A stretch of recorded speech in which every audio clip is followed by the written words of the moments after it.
I want to start off by giving credit to Jimmy Dore. I didn't really know that this was going on Twitter, X. I'm not really on that platform that much. Maybe that's my fault.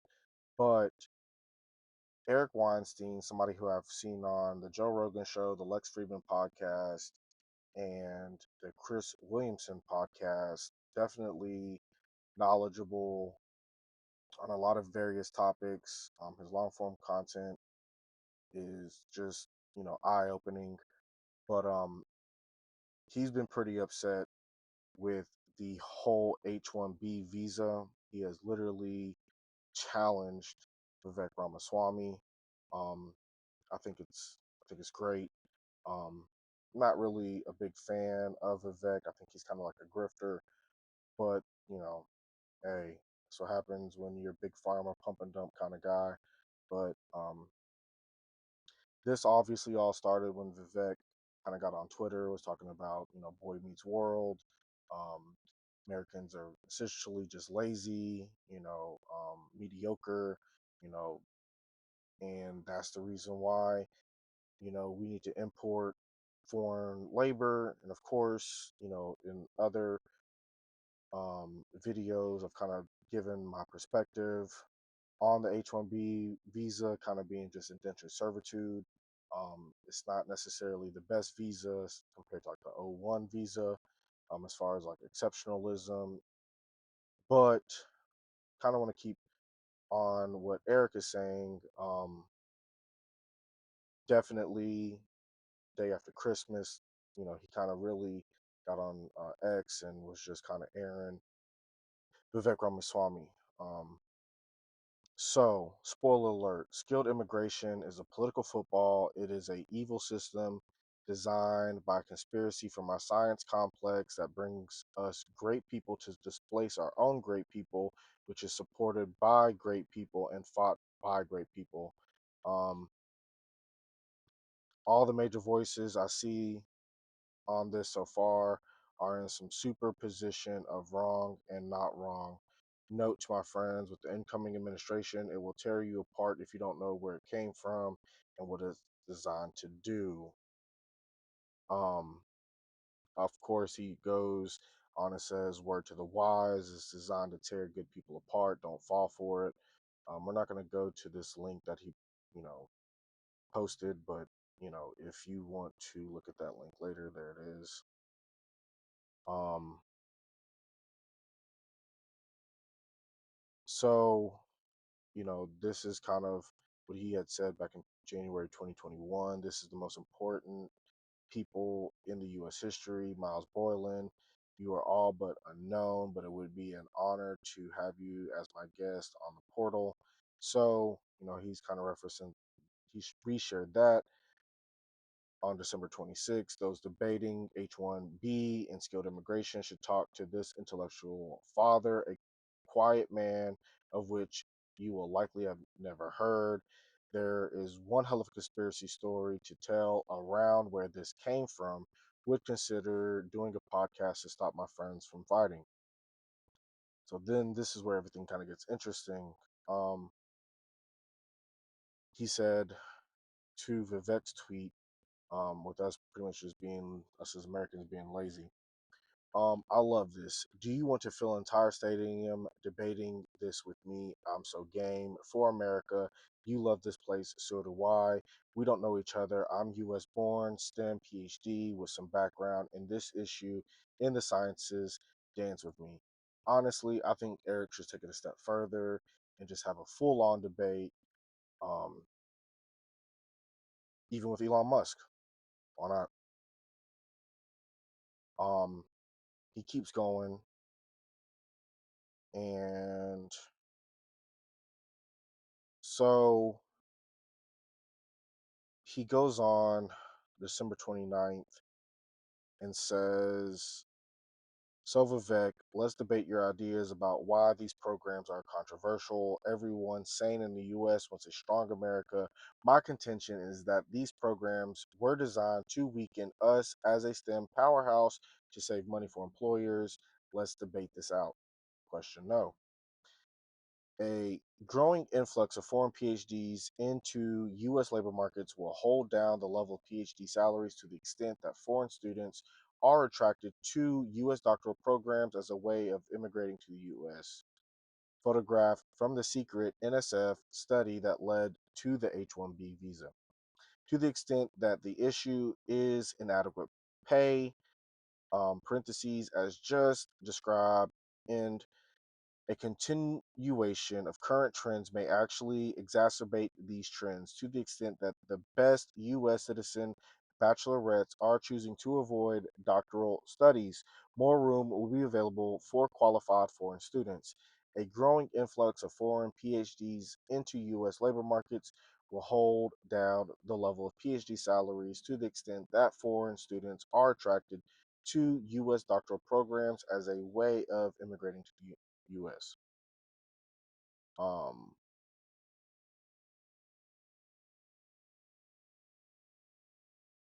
then he talks about where this kind of conspiracy is coming from. I highly recommend learning about the history of where the H1B visa came from before getting emotionally invested in it. It was born as a labor tampering conspiracy against American scientists headquartered at the NASEM. I don't know what this means, but GUIRR, NSF. Uh, I don't know what this really stands for. PRA under Eric Bloch. Um, then he kind of gives a link there. So if you want to check that out.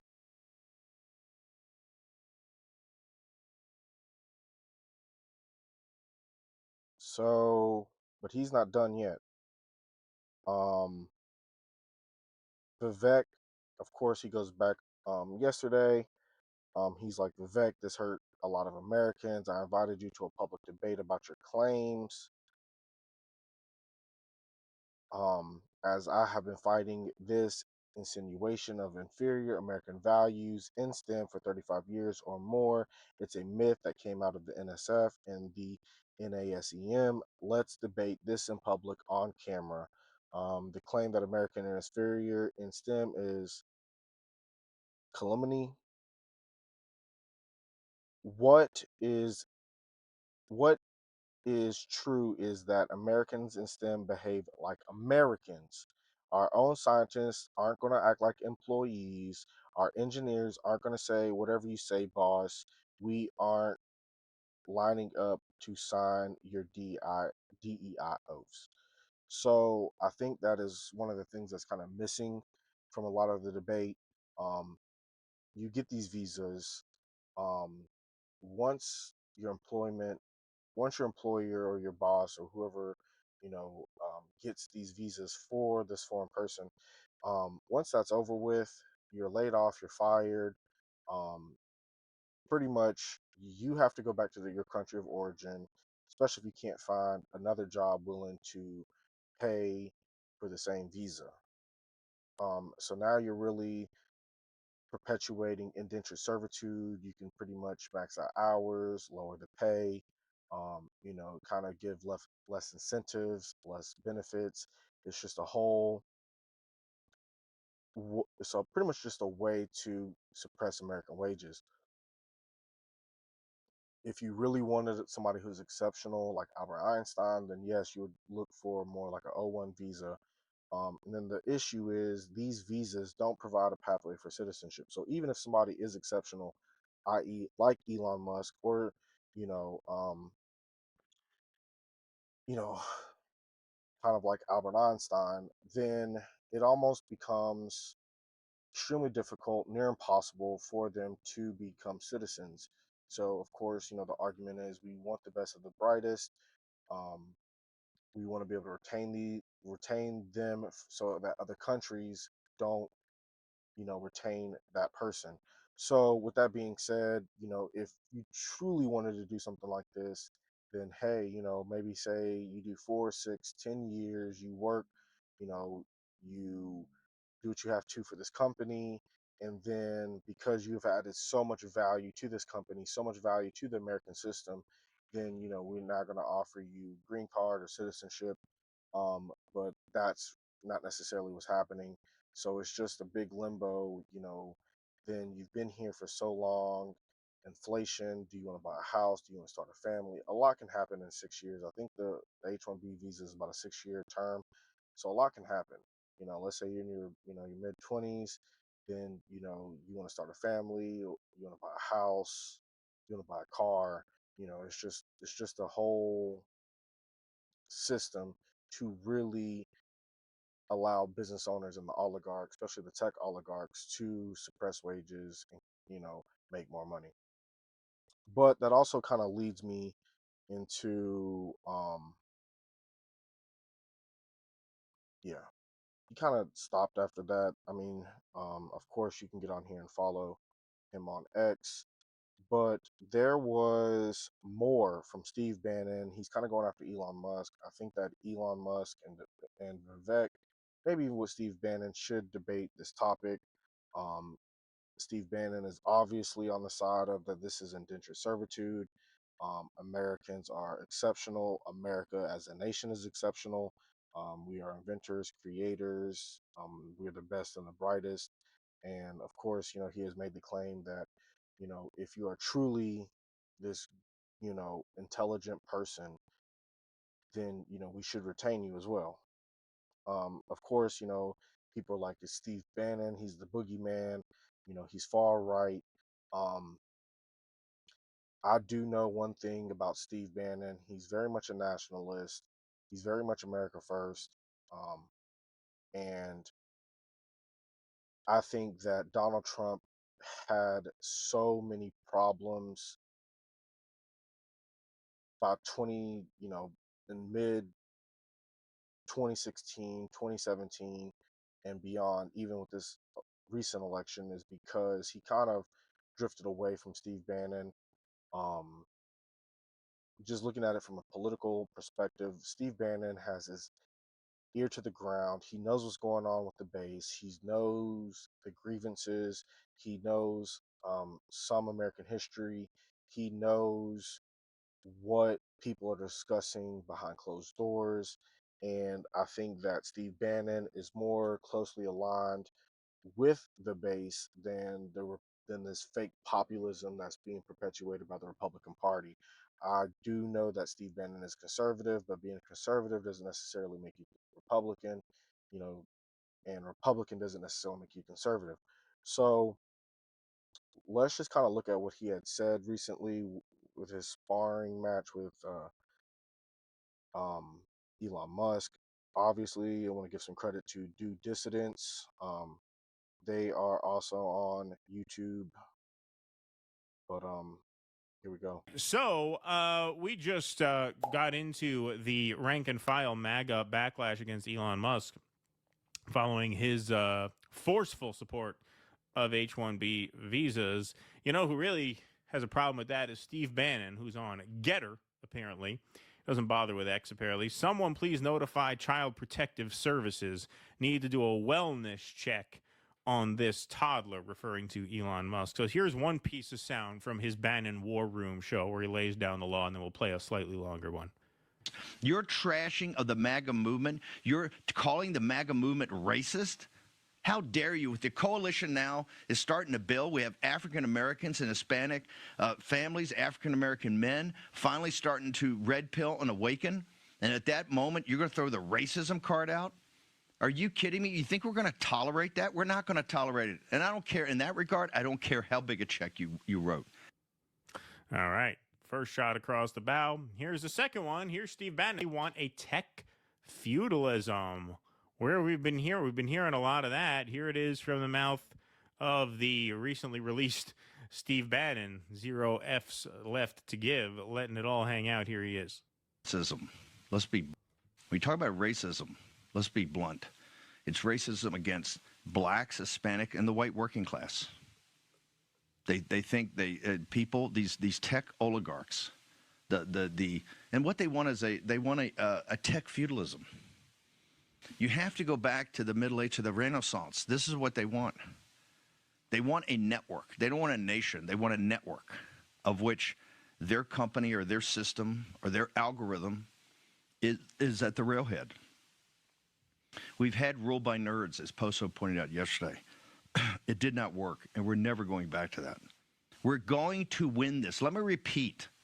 The H1B visa program is a total and complete scam concocted by the lords of easy money on Wall Street and the oligarchs in Silicon Valley to both initially to just increase profit margins. But there's a darker element to it today, a contempt of America and American citizens, and we're not going to tolerate it. You need to honor this country, and you need to honor the citizens in this country. The citizens in this country are what provided the platform for you nerds even to exist. Because in the predatory nature, the Darwinian environment of the world as it is, you would have already been crushed and destroyed.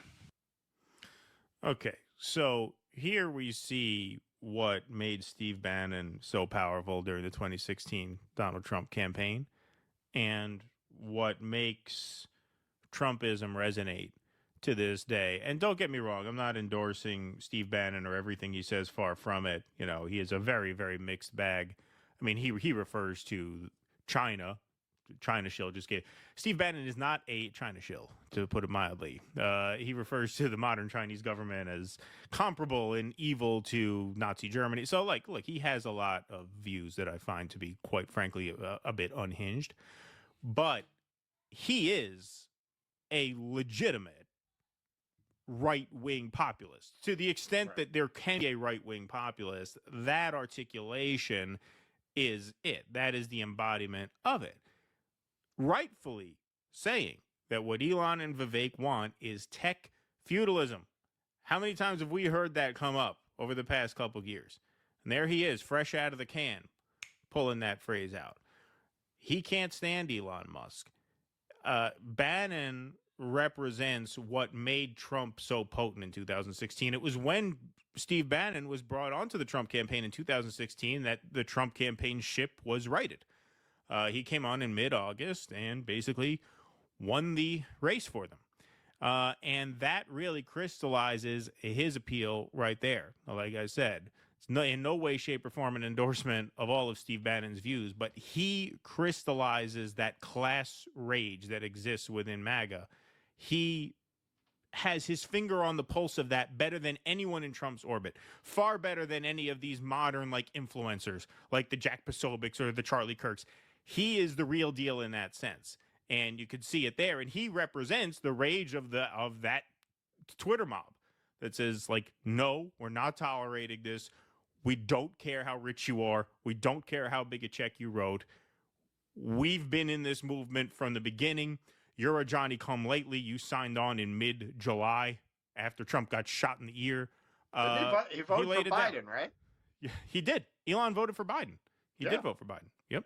That's right. That's right. And so there you see a much more crystallized version of what he brings to things. Yeah, this Steve Bannon, I've always said, if Trump's ego were not so enormous, he'd be finishing his second term now, Right. and somebody else would be in there. He was his robe, and that's why ultimately, yeah, Trump may have backed Elon on the HB1 visa thing. This marriage is not going to last long. Bannon. So, of course, you know, they go into more or less how, you know, there's a divide between the left populist and the right populist. I do think that some of the wants of the base of both populist parties or both populist, I don't really want to say party, but both populist movements, um, there are some in the Venn diagram that do overlap. There are some concerns, there are some wants and needs by both. So that's why I think that we should agree where we agree, obviously fight where we should fight. But I think that the ultimate distrust, the ultimate problem is the oligarch, is the establishment, is the deep state, on both sides. And so I did just want to give a little bit of that for y'all.